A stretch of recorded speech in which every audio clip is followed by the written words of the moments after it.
Today we are talking all about the Brooks Hyperion Max 2.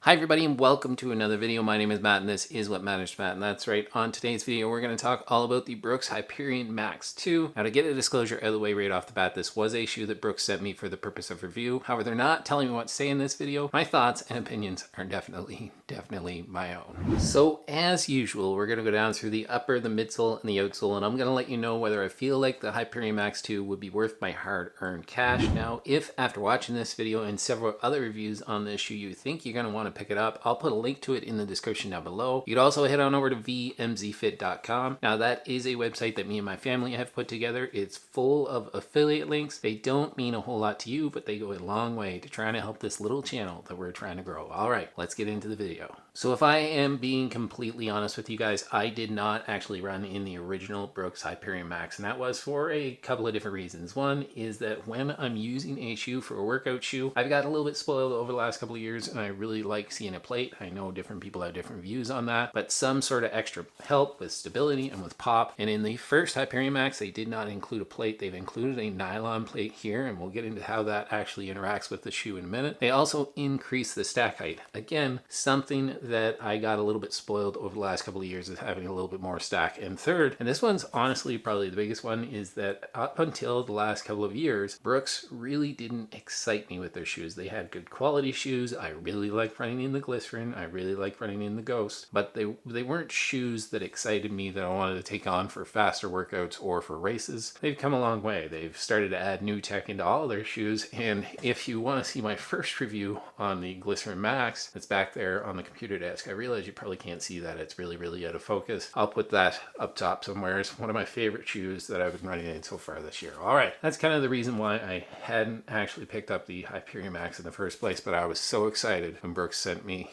this. We're gonna get into it. Okay, so we can start with the upper, and the upper in this shoe does a ton of things right. It's probably my favorite part of the entire shoe, and I think that's something you hear a lot with Brooks shoes. They've always done really good with putting their uppers together. It does fit true to size. I've got about a thumb's width here at the end of the shoe. I really do like this elf heel that they've got going on in the back here. They've got some padding around here, enough to be comfortable, enough that you really get a good lockdown. Your heel feels snug back here, but not too much that it's going to be a total sweat sponge or add too much weight. The tongue is stretchy, and I love a stretchy tongue. Asics does it really well. Brooks is doing it really well here, and it also is gusted, so you really feel like it's holding the foot down. The lacing structure, got some reinforcement around the laces, but not trying to get too fancy. Again, really appreciated. And the laces that they put in this shoe are those sawtooth laces that we see on some race shoes, and it really does help that when you actually tie the shoe down and get it where you want it, it stays there for the entire run. And breathability has also been really good in this upper. And the one thing that I think some people weren't quite sure about was the aesthetic. Looks fine over here on the outside of the shoe, but when you move on to the medial side, they've got Brooks written in big, huge letters here. And some folks, I've heard people complain about that. I actually don't mind it. I think it adds to the shoe, especially where this is an up-tempo shoe that I'm going to be taking for workouts. I think it looks really good. So overall, the upper in the Brooks Hyperion Max 2 gets a huge thumbs up for me. Let's move on to talking about that midsole.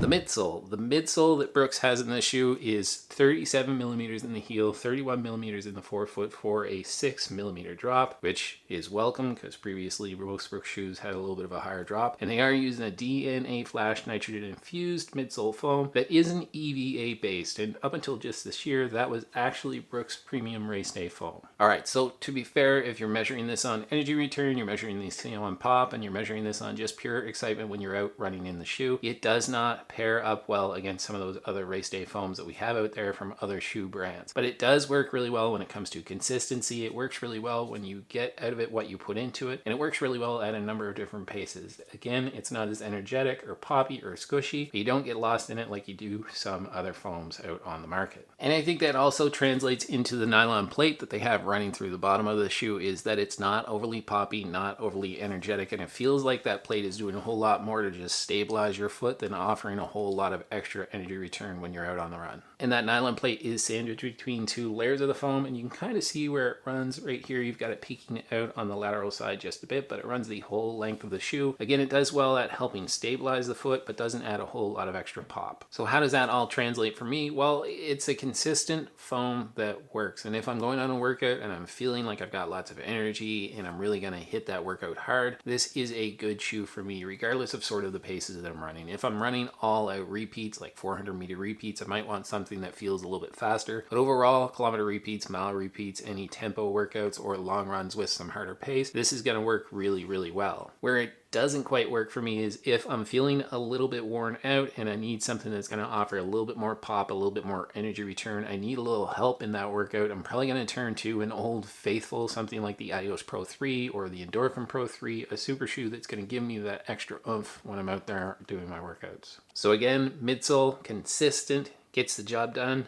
Be nice if it was a little bit more fun. Moving on down to the outsole, you're going to see a good amount of rubber here when it comes to how thick it is, but there is some exposed foam right here in the middle, and you do see that exposed speed vault plate running through here. I can't tell you whether that's going to catch any rocks or not, because right now you can't find any rocks here. You're either running on pavement, concrete, or just running on the ice and snow. So can't tell you whether you're going to get any rocks in that or not. And the exposed midsole material, I'm not too worried about that because of the thickness of the rubber back here in the heel and up on the forefoot. And it's not a foam that you have to worry about like a Zoom X. It's going to get chunked up every time something hits it. I think it's going to last really well, but I'll have a lot more to report on just the durability of this when we actually do the 100-mile review. Now, when it comes to just the overall grip in all those surfaces, I've had no issues whatsoever. It's been very confidence inspiring using this shoe out on my workouts. All right, so we've gone through the shoe. What are my overall thoughts? Well, the upper, don't change anything. The upper is really pretty close to perfect for me. I don't think they need to change anything there. It fits my foot really, really well and is comfortable, but still holds a lockdown really, really well for me. The midsole, I think I've been running in so many shoes that are extra squishy, extra poppy, and have a ton of stack height in them that this one doesn't quite live up to what some of those other ones do. This is still a foam that works really well for workouts, but it just doesn't get me as excited as some other shoes that are out there on the market. The outsole, much like the upper, works really well. I don't see any reason why you change anything with that outsole, unless after I run more miles in it, it starts to wear out on me a little bit extra quick. But I think you've got a solid upper. I think you've got a really good outsole. I think that midsole is good. It's just not as good as some of the other midsoles that are out on the market. And where do I think this is going to fit into my shoe rotation? Well, I think it's going to fit in quite well as a workout shoe that can kind of do a bit of everything. It's good for mile repeats. It's good for kilometer repeats. It's good for those threshold runs. It's good for tempo runs. It's something that I can take on medium long runs. If I'm going for a long run and I want pace, I'm probably going to reach for something that's a little bit more like a super shoe, like the old favorite, my Adios Pro 3, or I'm going to reach for something that's super soft, like that Glycerin Max that I have back there on the shelf with extra protection, depending upon what kind of long run it is. So it will fit in my shoe rotation, and I will get a lot more miles in it, and I'll be able to, again, report back quite quickly once we get to that 100-mile mark. Now, lastly, do I think the Hyperion Max 2 is worth your hard-earned cash? Yes and no. And when I say no, it comes down to that if you want a shoe that is really, really exciting, you might want to check out some other shoes in a similar price range from other brands out there on the market. But if you want a shoe that is going to be consistent, is going to be dependable, that you can take on a ton of different types of runs, and it's not going to let you down, and I think is built like a tank, and you're going to be able to put just an absolute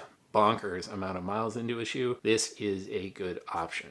I don't think it's a shoe that fits into that really easy, soft recovery, easy day category. I also don't think it's a shoe that fits into that super poppy, fast race day category. It is a shoe, though, that kind of can do almost everything. And if you had to just have one shoe that you needed to get all your workouts, all your easy runs, all your long runs in, this might be a good choice as your only shoe. Dependable workhorse. Dependable workhorse. So that's it, guys. That's the end of the video. Again, if you like this video, hit the like button, comment in the comment section down below. Do you have a dependable workhorse currently in your shoe rotation that you think you could use for just about everything? My name is Matt. This has been What Matters to Matt, and ultimately, what matters to me most is my family. I'll see you guys in the next video. Step 1, wake up early, gonna rise with the sun. Step 2, get some good, some food in you. Step 3, think real hard about what you want to be. Step 4, everybody just do your thing. Wake up, today's gonna be a good day. Wake up, today's gonna be a good day. Wake up, today's gonna be